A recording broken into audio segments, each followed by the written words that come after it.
On a dry Thursday in August of 2009, a lightning strike hit the northeast corner of a barn on Eldon Garst's farm outside Bern, Indiana, and by the time the volunteer fire department arrived from town, the roof was gone and the north wall was down. The barn was 81 years old. It had been built in 1928 by Eldon's grandfather, Clarence Garst, who had hauled the timber from his own woodlot and set every post himself with the help of 2 neighbors and 1 very patient draft horse. The wood was old-growth white oak, the kind of timber that doesn't exist commercially anymore, dense and slow-grown, the grain so tight you could barely see the rings. The fire took the roof, the north wall, and everything stored in the North Bay. The South Bay, where the heavier equipment lived, survived with smoke damage and a specific smell that old would carry for years after fire has passed close to it.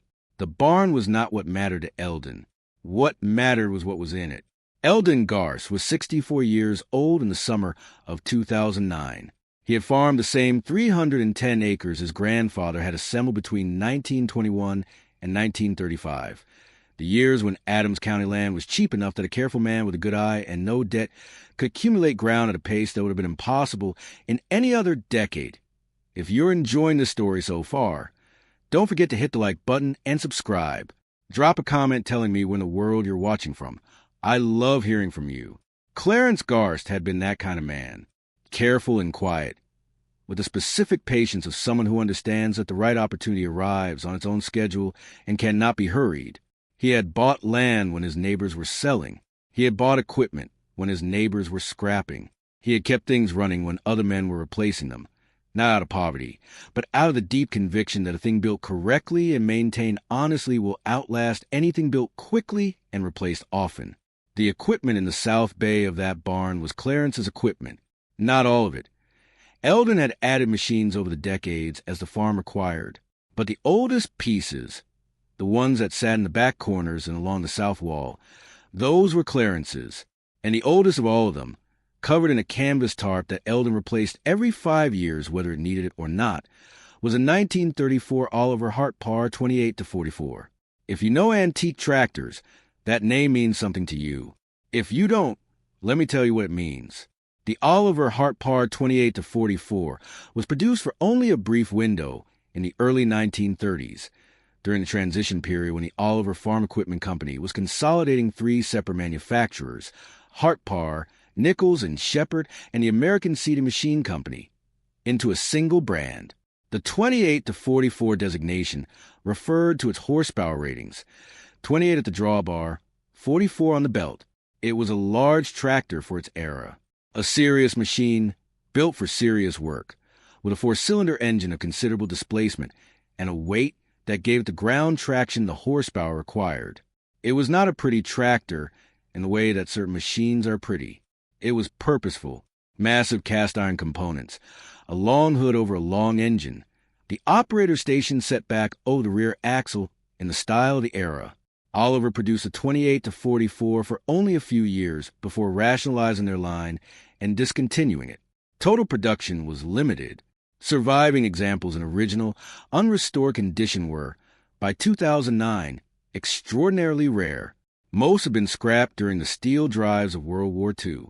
Most of the rest have been parted out or worn out or simply abandoned in fence rows until they dissolved back into the Indiana soil.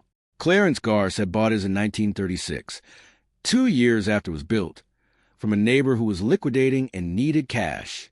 He had paid $90 for it. He had driven it home, serviced it, and used it for heavy belt work, running the thresher machine, the feed grinder, the sawmill he operated for extra income through the 1940s. When more modern equipment arrived on the farm in the early 1950s, he hadn't scrapped the Oliver. He had covered it and left it in the South Bay, where it sat untouched through Clarence's death in 1961, and through Eldon's entire farming life until the August morning when lightning came to the barn roof and changed the situation. What people in Adams County remembered about Clarence Garst in the years after he died was not the land he had accumulated or the crops he had grown. What they remembered was the way he maintained things. Neighbors would stop by and find Clarence and the equipment shed on a January morning, not because anything was broken, but because the season was quiet and the oil needed changing, and a man who waited for things to break was a man who would always be behind. He believed that the cost of prevention was always less than the cost of repair, and that the cost of repair was always less than the cost of replacement. He lived that belief the way some men live a religion, not by talking about it, but by doing it daily without announcement or exception. He had told Eldon once, when Eldon was 12 and helping him grease the bearings on the Oliver, "This machine was made by men who expected it to last. If you don't treat it like they expected, you're arguing with their judgment, and they knew more about making it than you'll ever know about using it." Eldon had thought about that sentence many times in the years since. There was something in it that went beyond equipment maintenance. Something about the relationship between the person who builds and the person who inherits, and what the second person owes the first. The insurance adjuster arrived on a Friday. His name was Kevin Marsh, and he was 41 years old, drove a silver sedan with a company logo on the door, and carried a tablet computer on which he took photographs and made notes with the brisk efficiency of a man who processes claims the way an assembly line processes parts, quickly, systematically, and without much variation in the outcome. He walked the perimeter of the barn. He photographed the collapsed north wall, the burned roof framing, the char marks on the surviving south wall. He looked at the smoke-damaged interior of the south bay. He made notes. He did not ask Eldon what was in the barn. He did not ask about the equipment along the south wall. He did not ask about the tarp-covered shape in the back corner. He walked through the south bay the way a man walks through a place he has already decided how to value, looking for confirmation of the number he'd arrived at before he got out of his car, rather than information that might change it. Kevin Marsh had processed 214 farm-related claims in his 9 years with the company. He had a system. The system worked because it was consistent, and consistency was what the company valued when reviewers examined his files. He photographed what the checklist required, measured what the formula required, and arrived at figures that fell within the actuarial range his supervisor expected. He had never had a file sent back. He had never had a number challenged successfully. He was, by every metric his employer used to evaluate him, good at his job. What his job had not required of him, in 214 claims, was curiosity. Not once had he been trained to ask what something was before deciding what it was worth. The system pre-answered that question with depreciation tables and replacement cost indices that applied to categories of property, structure, equipment, contents, without distinguishing between a barn full of functional machinery and a barn full of scrap, because the system assumed that a man who farmed a property in 2009 with equipment of unknown age was farming with equipment of marginal value. That assumption had been correct 214 times. It was incorrect on claim 215. At the end of his inspection, Kevin Marsh stood with Eldon in the driveway and delivered his assessment. He said the barn structure itself, accounting for its age and the extent of the damage, had a replacement value that his policy calculations put at $14,000. Given the depreciation on an 81-year-old structure, the actual cash value, what the policy would pay, was $8,000. Eldon said, $8,000. Kevin said, the structure is significantly depreciated at its age. The materials, while originally quality timber, have been assessed at scrap value given the fire damage. Eldon said, and the contents? Kevin said, the policy covers contents at replacement cost for documented items. Do you have an inventory? Eldon said, the equipment in the South Bay wasn't damaged. Kevin said, then the contents claim will be limited to the items in the North Bay. What was stored there? Eldon listed what had burned. A set of plow bottoms, miscellaneous hand tools, several wooden grain boxes from the 1940s that he kept for no particular reason, some fencing material. Kevin made notes. He said the contents claim for the North Bay items would be minimal, perhaps another $1,200. He would submit the assessment, and Eldon could expect a check for approximately $9,200 within 30 days. He shook Eldon's hand. He got in his silver sedan. He drove back toward town. Eldon stood in his driveway and looked at the barn. Then he walked to the South Bay, lifted a corner of the canvas tarp, and looked at the Oliver Hart Par for a long time. Then he went inside and called a man named Dwight Sollenberger. Dwight Sollenberger was 73 years old and had been collecting antique tractors for 41 years.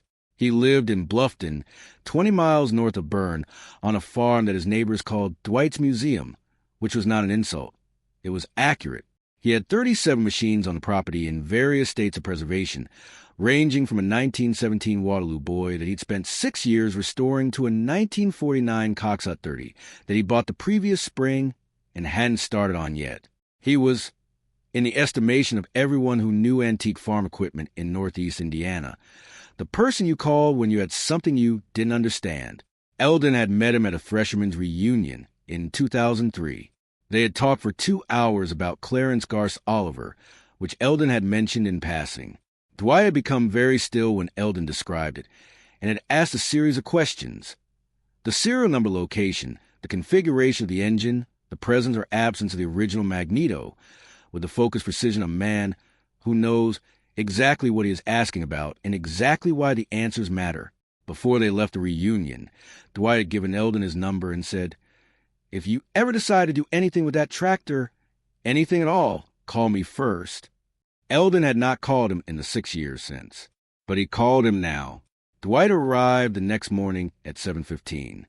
He was a tall man, still lean at 73, with the kind of hands that come from a lifetime of working on machinery, large, calloused, permanently stained in the creases despite any amount of soap. He wore a faded canvas jacket and a hat with no logo on it, and he walked directly to the South Bay without being directed, the way a man walks when he already knows where he's going. Eldon pulled the tarp off the Oliver. Dwight stood in front of it for close to a minute, without speaking. He walked around the right side, crouched at the front axle, stood, walked around the rear, looked at the serial number plate on the engine block, looked at the magneto, looked at the carburetor, looked at the seat. He said, "It's original."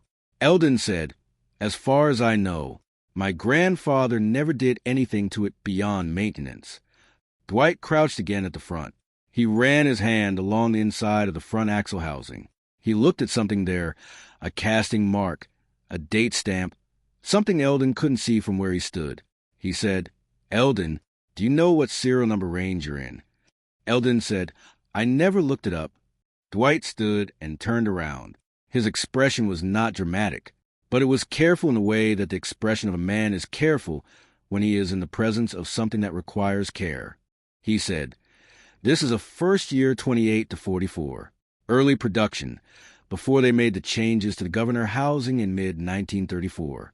There are 6 of these in the registries I know of. 2 are in museums.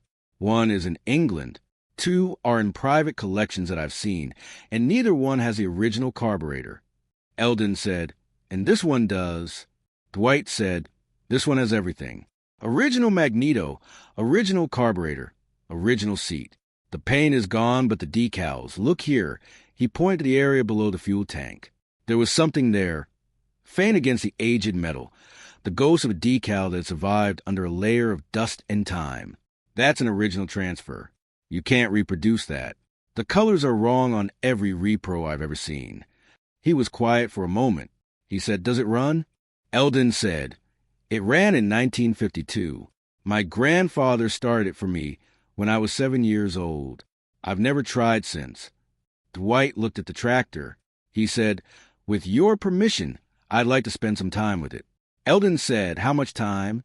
Dwight said, "As much as it takes." It took 3 weekends. Dwight came on Friday evening and worked through Sunday each time, sleeping in the farmhouse spare room that Eldon's wife, Carol, had kept available since their children left. He brought his own tools. He brought oil and gaskets and a hand-pump fuel can and a set of service manuals that he had accumulated over 4 decades, including a 1934 Oliver Hart-Parr service bulletin that he had obtained from an agricultural archive at Purdue University in 1991 and had been carrying in a manila folder ever since against the day it would be needed. He did not restore the tractor. He made that clear to Eldon at the beginning. Restoration would reduce its value to serious collectors who wanted original patina over repainted surfaces. What he did was mechanical, freed the engine, which had been sitting static for 57 years, with careful application of penetrating oil over the course of the first weekend, replaced the fuel lines, which had deteriorated, rebuilt the carburetor with a kit he sourced from a specialty supplier in Ohio, checked the magneto timing, and ensured that nothing was seized or cracked that would prevent the engine from turning safely. On the Sunday of the 3rd weekend, In the south bay of the fire-damaged barn with the smell of old char still in the air, Dwight Sollenberger primed the carburetor, set the throttle, and turned the crank. The Oliver Hartpar 28 to 44 started on the fourth compression. It ran rough for the first 2 minutes, the oil distributing itself through passages that had been dry for decades, the governor hunting for its set point. Then it smoothed out, settling into the specific sound that a large displacement four-cylinder engine of that era makes at low idle, a deep, irregular, almost conversational rhythm, each cylinder making its presence known independently, the whole engine producing a sound that no modern machine replicates because no modern machine is built this way anymore. Eldon stood in the barn and listened to his grandfather's tractor run for the first time in his adult life. He did not say anything. There was nothing that needed saying. If you're hooked on this story, make sure to subscribe and turn on notifications so you never miss an upload. Your support means everything and helps me bring you more emotional stories like this one. In October 2009, Dwight Sollenberger made 3 phone calls on Eldon's behalf.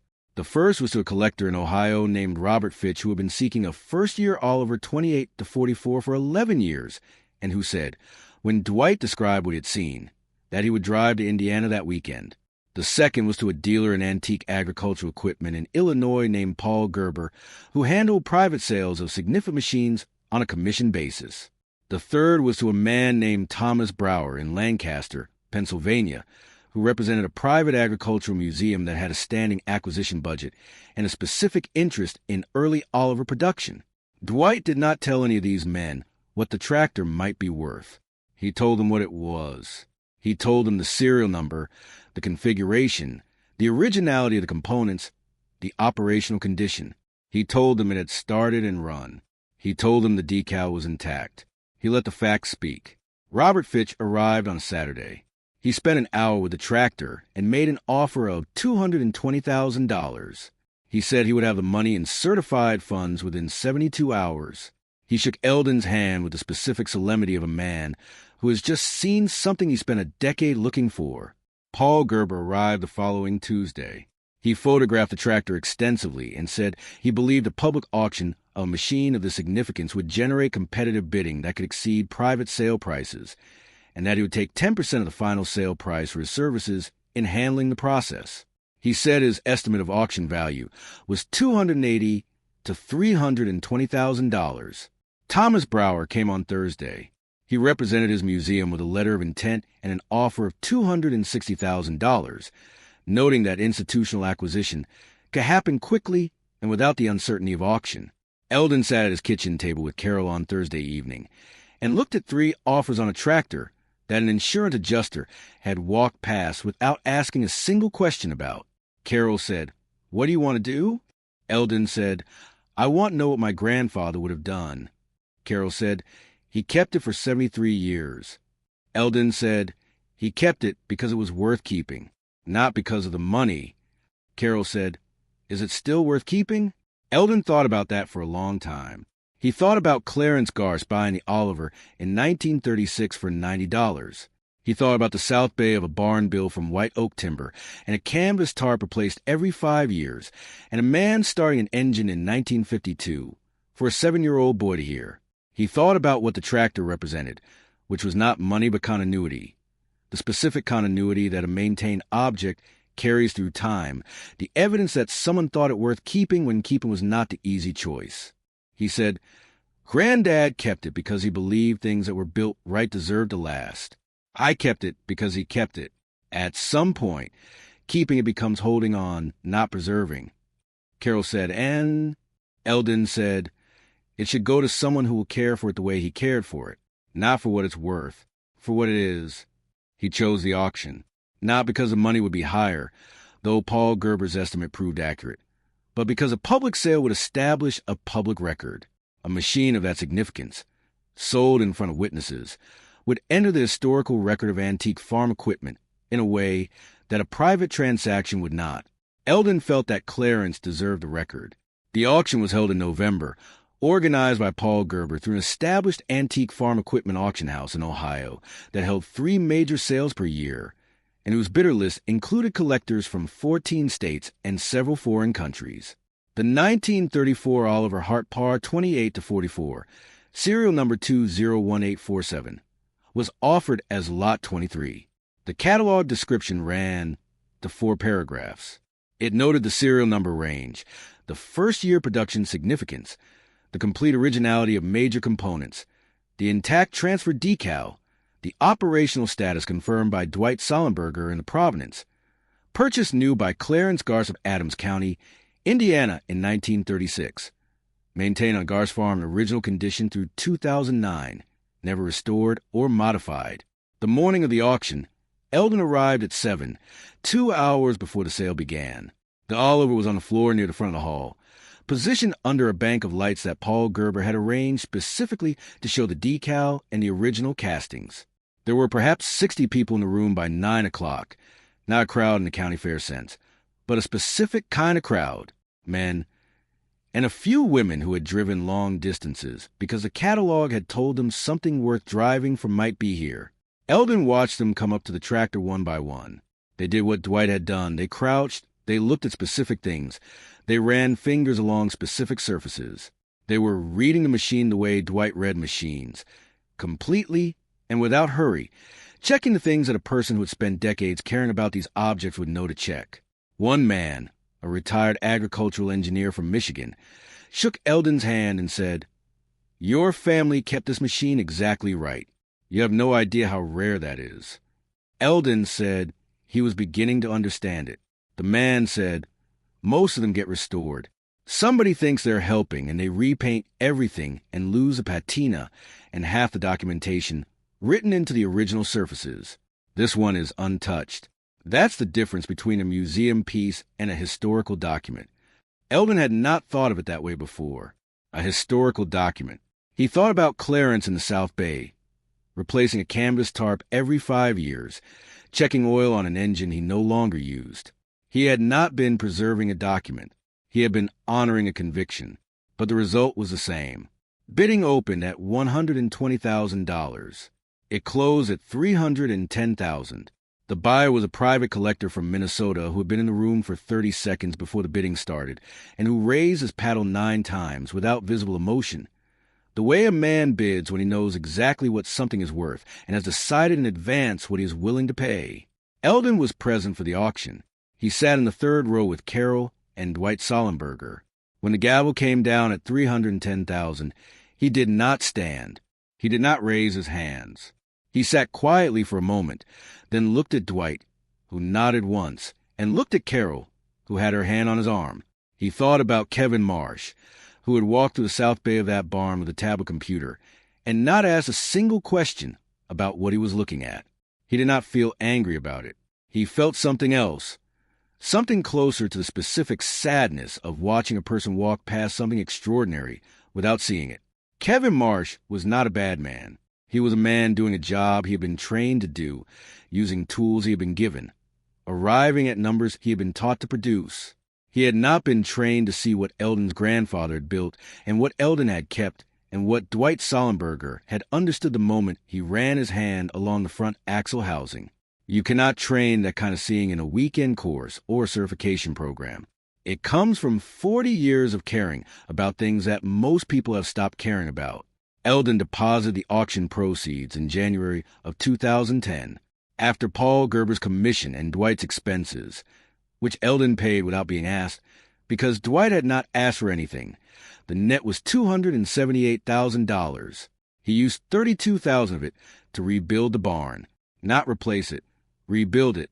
He hired a timber framer from a company in Ohio that specialized in traditional post and beam construction using mortise and tenon joinery, the same method Clarence had used in 1928. He sourced white oak for the structural members from a sawmill in Kentucky that was cutting timber from old-growth stands on land that had never been cleared. The wood was not cheap, and the work was not fast. The rebuilt barn took 4 months to complete. When it was done, it looked like the barn that had stood there before the lightning strike, because it had been built the same way, from the same species of wood, by men who understood what they were building and why it mattered. The South Bay was intact and ready. Eldon put the rest of the auction proceeds into a certificate of deposit at a bank in Bern. He did not buy a new truck. He did not expand the operation. He did not do any of the things that a sudden influx of money invites a man to do, because all of those things ran contrary to the philosophy that had produced the money in the first place.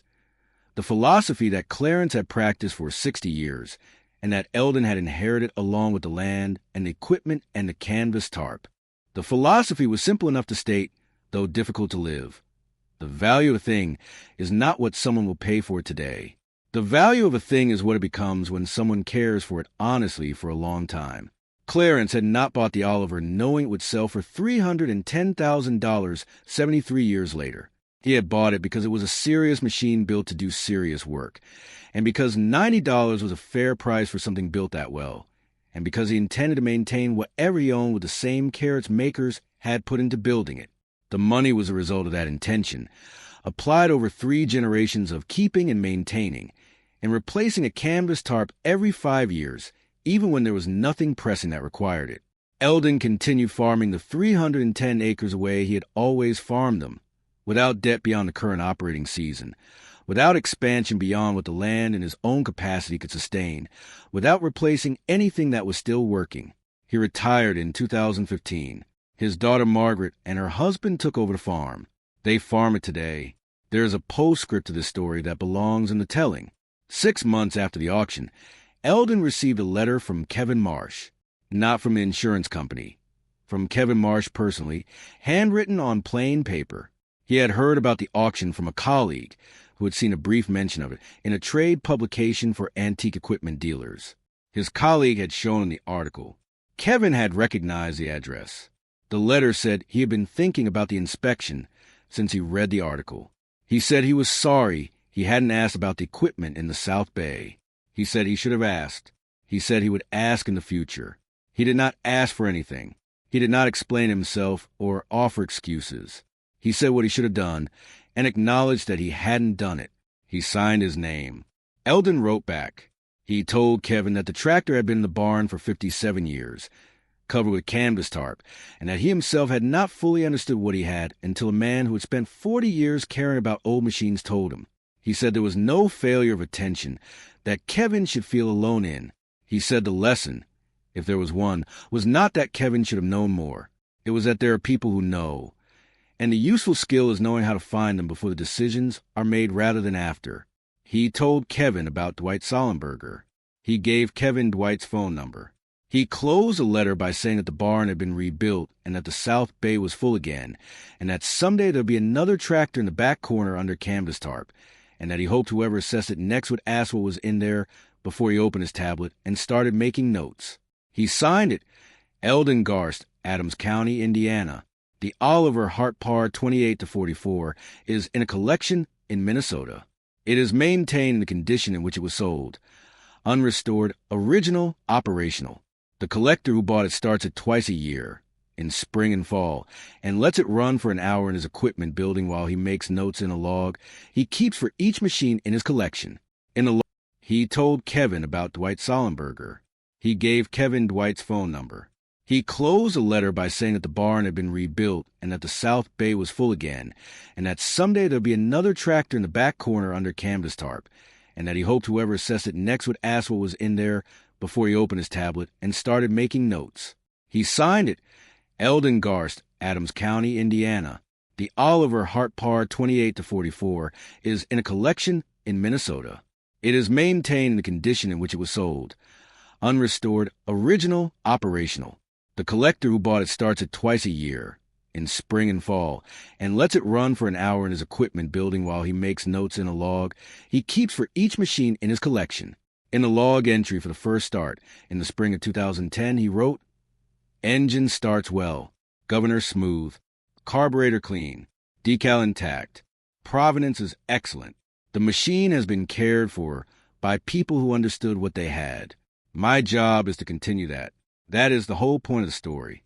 Clarence Garst bought a tractor in 1936 for $90 because he believed things built right deserved to last. He maintained it through decades of farming life, covered it when it was no longer needed, and left in a barn he built from timber he cut himself, confident that someone would find it eventually and understand what it was. Eldon Garst kept it for 48 years without fully knowing its significance, which is its own kind of faithfulness. keeping something because the person who kept it before you kept it, trusting the inherited judgment of a man you respected. Dwight Sollenberger recognized it in 2003 and was patient for 6 years because some things cannot be rushed. And Kevin Marsh walked past it without a question, which was not a failure of character, but of preparation. The preparation that comes only from deciding that certain things are worth decades of attention, which is a decision that most people, through no fault of their own, never make. The adjuster said the barn was worth $8,000. He was not wrong about the barn. He was simply unaware that the question was never about the barn. The question was about what was inside it. It always is. Thank you so much for watching until the end.